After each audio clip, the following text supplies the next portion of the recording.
I'm Hai, a 34-year-old graphic designer, living in a cozy craftsman-style house in a leafy suburb outside Seattle. Picture a place where the air smells like pine, neighbors wave from their porches, and the local coffee shop knows your order by heart. That's my world, or it was, until it turned upside down. I'm here to tell you a story about trust, betrayal, and finding out just how tough you can be when life throws you a curveball. So, grab a coffee, settle in, and let me take you back to the moment my perfect life started to unravel. I've always been a hustler. Growing up in a working-class family, I learned early that nothing comes easy. In high school, I was the kid who got picked on for my thrift store clothes. But I turned that into fuel, teaching myself graphic design on a clunky old laptop. By my late 20s, I'd built a freelance business that had clients from Portland to San Francisco. My portfolio was my pride, each logo and website a testament to late nights and sheer grit. My personal life felt just as solid. I'd met Miles, my husband, at a tech conference 5 years ago. He was a software engineer with a quick wit and a warm smile that made me feel like I'd finally found my safe harbor. We got married in a small ceremony by Puget Sound, promising to face the world as a team. Our life together was the kind I dreamed of as a kid. We'd spend weekends hosting game nights, laughing over board games with friends, or grabbing brunch at this little spot with the best blueberry pancakes. Our home was a haven with floors, colorful throw pillows, and a backyard where we'd sip wine under string lights. Miles was my rock, even if his long hours at his tech startup meant he sometimes missed the little things, like how I'd rearranged the living room for the 100th time. Still, I thought we were unbreakable. That is, until Cecilia showed up. Cecilia is Miles's younger sister, and let's just say she's always been a lot. She's 29, with this effortless charm that makes people adore her. But I'd seen glimpses of her other side. Back in college, she dropped out after racking up credit card debt on designer clothes, always dodging the consequences with a smile.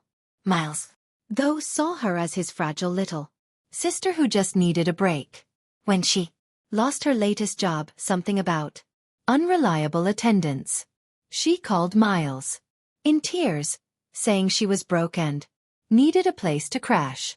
He didn't even hesitate. "She's family, Hallie," he said one evening, his voice soft but firm. "We can't turn her away." I wasn't thrilled. Our house was my sanctuary, and the idea of sharing it with someone who left a trail of chaos felt like inviting a storm indoors. But I loved Miles, and I knew how much his family meant to him. His parents had always been there for us, hosting holiday dinners and sending us care packages when work got crazy. So, I swallowed my unease and agreed. "Just for a bit," I said, forcing a smile. "Until she gets back on her feet."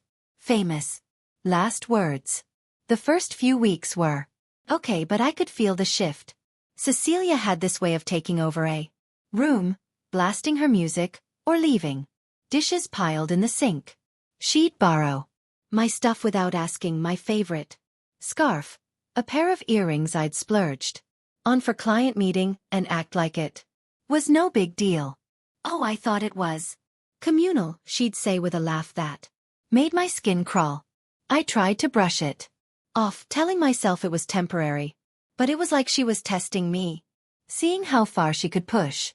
One morning, as I was getting ready for a big pitch, I reached for my lucky jade necklace, the one I'd bought to celebrate landing my first major client.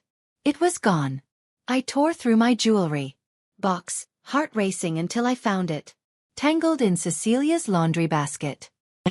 "Must have grabbed it by mistake," she said when I confronted her, her eyes wide with fake innocence. Miles was in the kitchen scrolling through his phone, and when I looked to him for support, he just shrugged. It's just a necklace. Babe. She didn't mean it. That moment stung. I'd spent years building a life where I felt safe, respected, and in control. And now it was slipping through my fingers. I wanted to scream too. Demand that Miles see what was happening. But his dismissal made me doubt myself. Was I overreacting? Was I the one making things harder than they needed to be? Deep down though I knew something was wrong.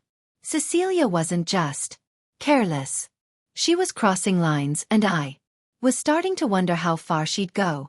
Things went from bad to worse faster than I could have imagined.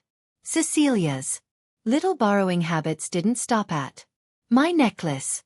My favorite wool scarf, the one I'd bought on a whim during a rainy weekend in Portland, turned up in her room, crumpled under a pile of her clothes. Then my go-to lip gloss, the kind that costs more than a decent bottle of wine, vanished from my bathroom counter. I found it in her purse, half used, like she had every right to it. Each time she'd flash that same fake apologetic smile. Oops, my bad. She'd say, like it was all a big joke. But it wasn't funny to me. This was my home, my space, and she was treating it like her personal shopping mall. I tried talking to Miles about it one evening. After work, we were in the kitchen, him stirring a pot of pasta while I chopped vegetables, the air thick with the smell of garlic. Miles, she's taking my stuff. Without asking, I said, keeping my voice steady. It's not okay. He barely looked up from the stove. She's just settling. And Harry, cut her some slack. She's been through a lot. His words hit like a slap. I'd been through a lot too. Building my business from nothing. Dealing with clients who thought they could lowball me because I was young and female. But apparently Cecilia's struggles were the only ones that mattered. Then the real trouble started. I kept a small stash of cash in my home office, tucked in a locked drawer for emergencies, bills for unexpected car repairs, or last-minute client dinners. One morning, as I was prepping for a meeting, I noticed $30 was missing. Counted twice, thinking I'd miscounted. But the numbers didn't lie. A few days later, another $60 was gone. My stomach churned. This wasn't about a scarf or a lip gloss anymore. This was theft. Confronted Cecilia that evening, catching her in the living room, scrolling through her phone. Have you been in my office? I asked, my voice sharper than I meant it to be. She looked up, her face all wide-eyed innocence. Your office? No way. Why would I go in there? I didn't buy it. But I had no proof. I turned to Miles, who was sprawled on the couch, half watching a basketball game. Miles, money's missing from my drawer. This is serious. He sighed, rubbing his temples, like I was the one stressing him out. Harry, maybe you spent it and forgot. You've been swamped with work. It happens. His words cut deeper than I expected. I'd always trusted Miles to have my back, but now he was acting like I was paranoid, like I was the problem. I went to bed that night with a knot in my chest, staring at the ceiling while Miles snored beside me. I felt like a stranger in my own life. The final straw came a week later. I'd been saving $600 for a new laptop, money I'd set aside from a big project. I kept it in the same locked drawer, separate from the emergency cash.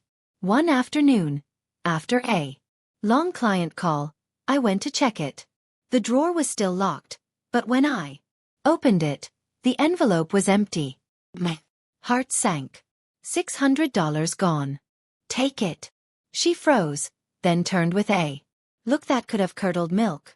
Ah, you seriously accusing me of stealing? After everything your family's done for me? Her voice was loud enough to carry. And sure enough, Miles walked in from the garage, still in his work jacket. Before I could explain, Cecilia's eyes welled up with tears. He thinks I'm a thief. Miles. How could she say that?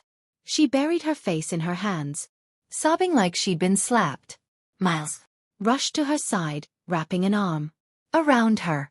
Jesus, Holly, what's wrong with you? Cecilia is not like that. Stood there, my mouth open, words stuck in my throat. I wanted to scream that I wasn't crazy, that I knew what was happening. But Miles's glare stopped me. Cold. You're blowing this out of proportion, he said, his voice low and sharp. She's family. Show some compassion. I felt like I'd been punched. Compassion for someone who was stealing from me in my own home. That night, I lay awake replaying every moment, every excuse, every time Miles chose Cecilia over me. I wasn't just angry. I was humiliated. My husband, the man who'd vowed to stand by me, was making me feel like the villain. I knew then that I couldn't keep hoping he'd see the truth. If I wanted justice, I'd have to get it myself. I was done feeling like a guest in my own home, done being painted as the crazy one.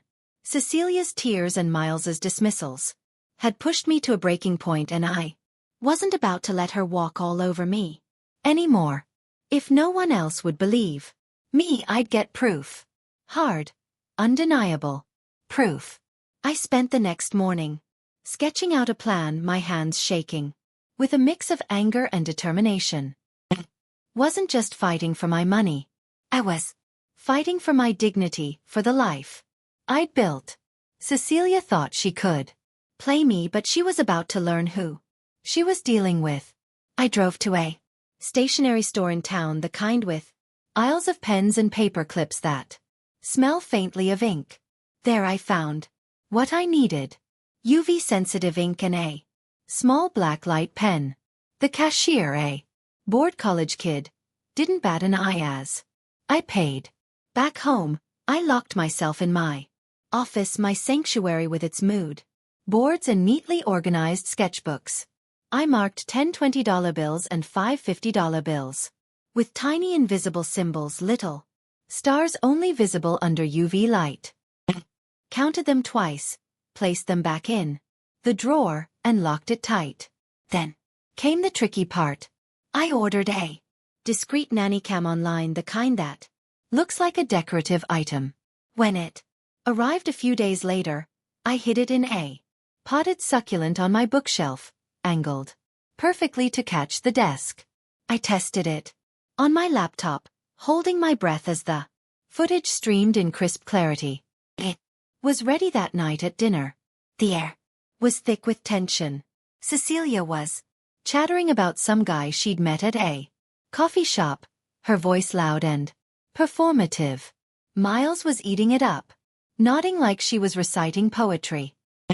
Pushed my salad around my plate, my stomach too nodded to eat. You okay, babe? Miles asked, finally noticing me.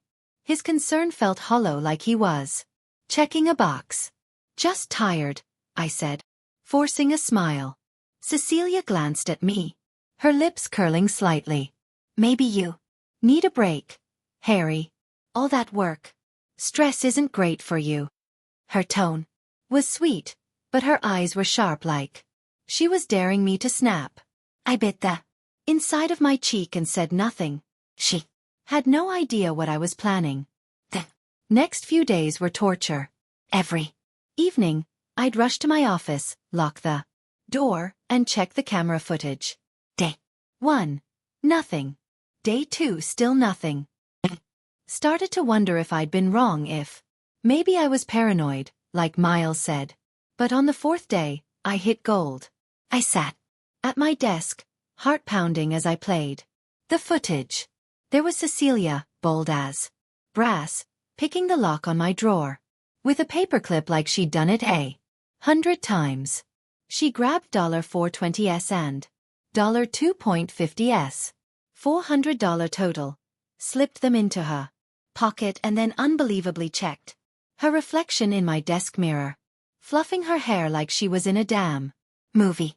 I replayed it 3 times, my hands trembling with rage and relief. Wasn't crazy. I had her. I wanted to storm downstairs and shove the footage in her face, but I knew better. Cecilia was slippery, and Miles was too wrapped up in her sob stories to see straight. Needed to play this smart to make sure there was no way she could wiggle out of it. Later that day I found her in the kitchen sipping iced coffee like she hadn't just robbed me. "Can we talk?" said, keeping my voice even. She raised an eyebrow, all innocence. "Sure. What's up?" "I know you've been taking money from my desk," I said, locking eyes with her. "I have proof. Come clean now. Pay me back and we can keep this between us." Her face flickered. Surprise, then defiance. "Proof? You're delusional." "Hi. Accusing me after I've been nothing but grateful." She leaned closer, her voice low. "Go ahead, tell Miles. He'll never believe you over me." I held her gaze, my heart racing, but my resolve steady. "You sure about that? I've got you on camera." For a split second, fear flashed in her eyes, but she covered it with a laugh. "You're bluffing." "Nice try." She grabbed her coffee and sauntered out, leaving me gripping the counter to keep from screaming. She'd made her choice. Fine. If she wanted to play dirty, I was ready to raise the stakes. Our neighborhood's annual block party was coming up.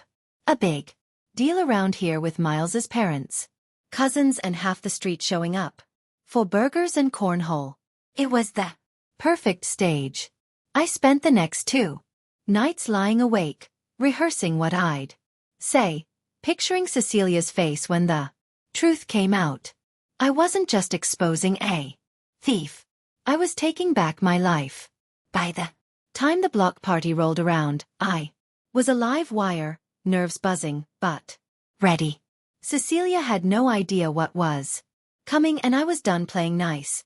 The day of the neighborhood block party arrived, and I was a bundle of nerves, my stomach turning like I downed a triple espresso. I'd spent the morning setting up tables in our backyard, stringing lights, and plastering on a smile while Cecilia flitted around, charming Miles's parents and our neighbors like she was the belle of the ball. She wore a sundress that probably cost more than my monthly rent, and I couldn't help but wonder if my stolen cash had paid for it. But I kept my cool, chatting with guests and passing out lemonade, all while the hidden camera footage burned a hole in my laptop bag. I'd rehearsed my plan 100 times in my head, but now that the moment was here, my hands were clammy, my heart pounding like a drum. The party was in full swing by late afternoon. Kids running around, music blasting, the smell of grilled burgers filling the air. Miles was manning the grill, laughing with his dad, while Cecilia held court with a group of neighbors, tossing her hair and telling some exaggerated story. I caught her glancing at me, her eyes narrowing like she sensed something was up. She wasn't wrong. I'd given her a chance to come clean, and she'd laughed in my face. Now she was about to face the music. I waited until everyone was settled with plates of food, the chatter at its peak. My hands shook as I grabbed my laptop and connected it to the projector we used for outdoor movie nights. Miles frowned from across the yard. "Hi, what's this about?" he called, flipping a burger. I ignored him, my throat tight. This was it. No turning back. "Hey, everyone," I said, clinking a spoon against my glass. The crowd quieted, heads turning. "I've got something to share. It's important." My voice wobbled, but I pushed through. "Some money's been going missing from my office lately, and I think we all deserve to know the truth." The air went still, like the world was holding its breath. I hit play on the laptop, and the projector lit up with crystal clear our footage of Cecilia picking the lock on my desk drawer, pocketing $400. and preying in my mirror. Gasps rippled through the crowd. Cecilia's face went white as a sheet. That's not what it looks like, she stammered, her voice shrill. I wasn't done. I grabbed the UV pen from my pocket and walked to the table where her purse sat. Mind if I check something? I said, my tone see. Before she could stop me, I dumped the contents onto the table. Lipstick, keys, and a stack of bills spilling out. I shone the UV light, revealing glowing stars on the marked $20s and $1.50s. Funny how my marked money ended up in your purse, Cecilia. The yard exploded. Miles's mom gasped, clutching her chest. His dad started yelling. What the hell's going on? Neighbors whispered, their eyes dotting between me and Cecilia. She crumpled, tears streaming down her face. I'm sorry. Have a shopping problem. Okay. I needed the money. Her confession hung in the air, but it wasn't the victory I'd expected. Miles stormed over, his face red with rage. Hi, how could you do this? You set her up and humiliated her in front of everyone. I blinked, stunned. Humiliated her? She's been stealing from us for weeks. But he wasn't listening. His eyes were cold, like I was a stranger. You're out of line. Pack your things and get out. Want a divorce? The words hit like a freight train. This was my home, my life, and he was choosing her, a thief, over me. The crowd was silent there. Stars heavy, tears burned my eyes, but I refused to let them fall. I turned to Cecilia, who was sobbing dramatically. Miles's arm around her. You'll regret this, I said quietly, then grabbed my laptop and walked inside. I threw clothes into a duffel bag, my hands shaking, my heart breaking. As I headed for the door, I heard Cecilia's wails and Miles's soothing voice. It's okay, sis. We'll fix this. I slammed the door behind me, the sound echoing like a gunshot. My world was crumbling, but something inside me sparked. This wasn't the end. It was the start of my fight. Drove away from our house with tears blurring my vision, the weight of Miles's words crushing me. Divorce. Get out. I'd exposed Cecilia's theft, thinking it would save my marriage, my home. But instead, I'd lost everything. I ended up at my best friend Ma's apartment, a cozy place downtown with mismatched furniture and a view of the Seattle skyline. When I told her what happened, her jaw dropped. That manipulative little snake. She fumed, pouring me a glass of wine. And Miles, he's lost his mind. I nodded, numb, clutching the glass like a lifeline. Thought he'd see the truth. I thought he'd choose me. Maya hugged me tight. He's an idiot, Harry. But you're not alone. We're going to get you through this. Her words were a flicker of warmth in the cold fog of my heartbreak. The next morning, I called in sick and met with a divorce lawyer, a sharp woman named Clarangwin, who also happened to be my boss at the design firm. She listened to my story, her eyes narrowing, emotional abuse and enabling. A thief. We'll make sure the court knows exactly what kind of man Miles is. She filed the papers that day, citing his refusal to support me and his defense of Cecilia's crimes. It felt like a small step toward reclaiming my power, but the pain was still raw. I threw myself into work, spending long hours at the studio, designing logos and websites until my eyes burned. It was the only thing keeping me sane. Claire noticed my dedication and called me into her office one afternoon. Hi, you've been killing it, she said, leaning back in her chair. There's a fire in you I haven't seen before. How do you like to lead our new rebranding project for a major tech client? I nearly choked on my coffee. It was a huge opportunity, the Kind I dreamed of. I'd love to, I said, my voice cracking. Thank you. For the first time in weeks I felt a spark of hope. Maybe I wasn't broken after all. Meanwhile, Cecilia's life was unraveling. Word spread through Miles's family that her shopping addiction had spiraled out of control. She'd started working at a boutique downtown, but got caught pocketing cash from the register. To fund her habit, the owner pressed charges and Cecilia was facing jail time. Miles, obsessed with bailing her out, was distracted at work. His startup was in the middle of a big project, but he dropped the ball, missing deadlines and alienating clients. His boss demoted him to a junior role, a humiliating blow for a guy who prided himself on his career.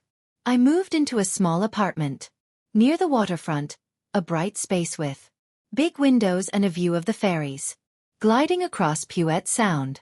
It wasn't home, not yet, but it was mine. One evening, I adopted a scruffy tabby cat from a local shelter. I named her Karma, and she'd curl up on my lap while I worked, her purring a quiet comfort. About 6 months after the block party, my phone buzzed with a text from Miles. Can we talk? I made a huge mistake. I stared at the screen, my heart pounding. Part of me wanted to hear him gravel, but I was done. No thanks, Miles. I've moved. Don't contact me again. I hit send. My hands steady, my chest light. I spent years building a life with him, but I'd build something better myself. Celebrated my new chapter with a housewarming party, inviting Maya, Claire and a few close friends from the design world. The apartment was filled with laughter, music, and the smell of homemade pizza. Maya raised a glass, her eyes shining. To Helly, the fiercest woman I know. You took a hit, stood tall and came out stronger. We're so damn proud of you. The room cheered and I blinked back, tears, not of pain but of gratitude. I looked around at the faces of people who'd stood by me, who saw me for who I was. When Miles kicked me out, I thought my life was over. Said my voice steady. But it was just the beginning. I found out what I'm made of, and it's tougher than I ever knew. As the party wounded down, Maya pulled me aside, handing me another glass of wine. Any regrets about exposing Cecilia like that? I sipped my wine, thinking back to that chaotic block party. None. I said. It was messy, but I'd do it again. No one gets to steal from you your money, your peace, your trust, and walk away clean. I fought for myself, and I'd fight for anyone else going through it. Maya grinned. That's my girl. That night, as Karma snoozed on my couch, I felt a peace I hadn't known in months. Losing everything had stripped me down to my core, and what I found there was stronger than I'd ever imagined. I wasn't just surviving, I was thriving. To everyone who's followed this wild ride, thank you. You've walked with me through betrayal, heartbreak, and a comeback I never saw coming. If this story hit you in the fields, hit that subscribe button and join me for more real-life battles and triumphs. Share your thoughts below. Would you have exposed Cecilia in front of everyone or kept it quiet? Your perspective might help someone out there fighting their own fight. Keep standing up for your truth, and I'll see you in the next story where we'll tackle life's craziness.